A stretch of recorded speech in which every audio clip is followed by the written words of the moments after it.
So I was reading a book the other day when I got a notification.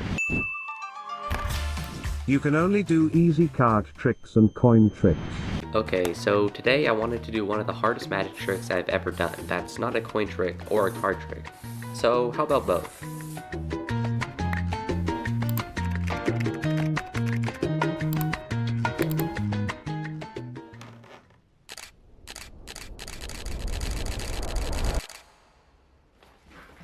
The Matrix, or to be more specific, the Coin Matrix, is one of the most visual magic tricks ever, which uses both cards and coins to create an amazing illusion.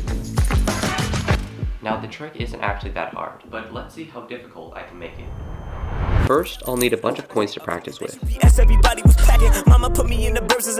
I'll also need a few playing cards. Now I got the devil on my left and an angel on the right, trying to keep it in my mind every time I decide. I don't need a vest. And a close-up map. I'm not afraid to die, my just try. You can never off me, baby can't hold my drive, no cars. This one's kind of falling apart.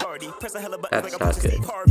Now I need to relearn how this trick works, because the last time I did this was like 2 years ago. Change felon if he's slain by the bang bang yelling. No, he could be a proclaimed felon, but what would little brother Simi say? He crashed that bike into the wall. He was trying to make the cycle break. Now watch pass for 3 minutes like cycle breaks. Now I only create what the pyros make. Yeah, So the easy part's finished. Now let's see how we can make this trick a lot harder.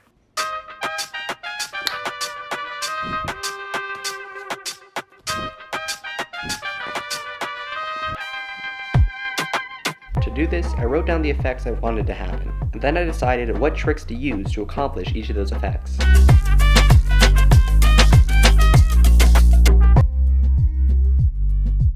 For example, let's say I wanted to make a coin vanish and appear under one of these 4 cards. I would first choose the best coin vanish for this situation, then figure out a way to place the coin under the card without anybody noticing. That's the basics, at least, of doing a trick.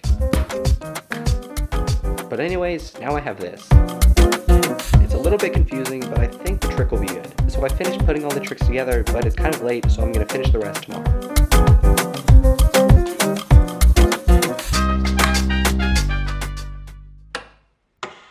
It's tomorrow already, so now let's practice these tricks and then I'll show you the final result.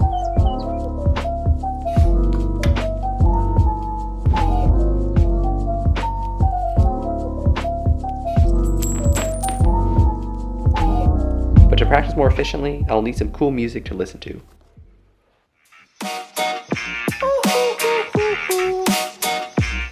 I'm happy, I'm feeling glad I got sunshine in a bag. I'm useless, but not for long. The future is coming on. I'm happy.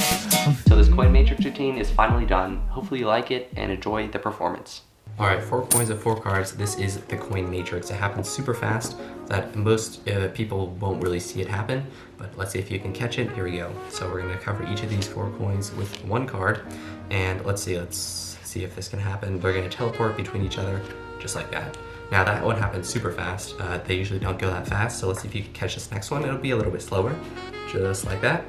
Hopefully you saw something happen. Maybe you caught a glimpse of the coin flying across. I don't know. This last one is the hardest to catch, if I do say so myself. We're gonna put it in this hand, and yeah, it's already gone. I didn't even know when it went, but there it is. All 4 coins under that 1 card. Now I'm actually gonna do the same thing. I'll give you another chance to see if you can catch what's going on. You could comment that down below. So we're actually gonna do this a little bit backwards this time. So we're gonna cover this coin here, and we're gonna cover all these coins.